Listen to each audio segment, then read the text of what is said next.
Welcome to this tutorial on rename-item, the dedicated PowerShell command for changing names.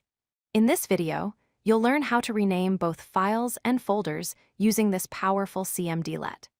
Rename-item is specifically designed for renaming operations, making it the go-to command when you need to change the name of any item in your file system. Rename-item is a dedicated PowerShell cmdlet that allows you to rename files and folders.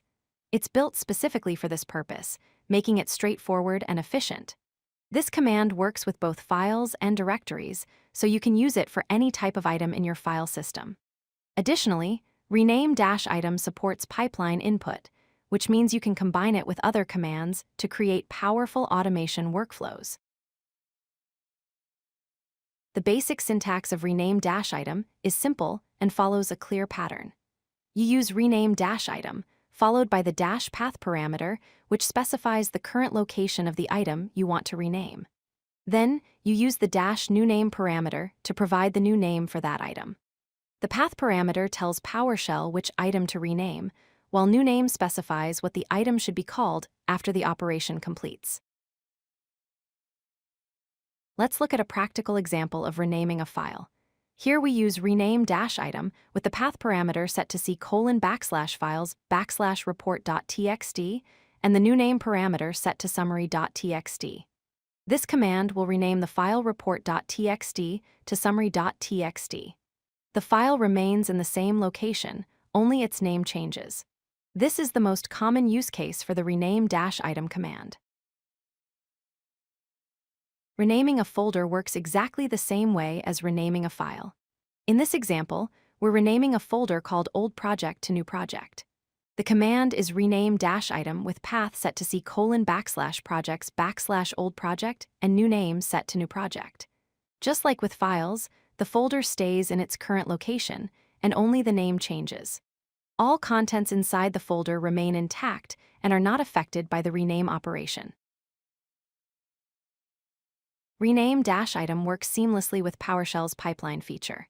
You can pipe an item from get-item directly to rename-item.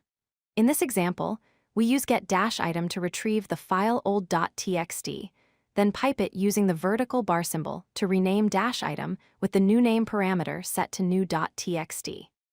This pipeline approach is useful when you're working with multiple items or building more complex automation scripts. There are three important things to remember when using rename-item. First, only the name changes, not the location. The item stays in its current directory. Second, the newName parameter accepts only the name, not a full path. You cannot move an item to a different location using rename-item. Third, the command will fail if the target name already exists in that location. PowerShell won't overwrite an existing item unless you use additional parameters. Rename-item supports several common parameters that give you more control.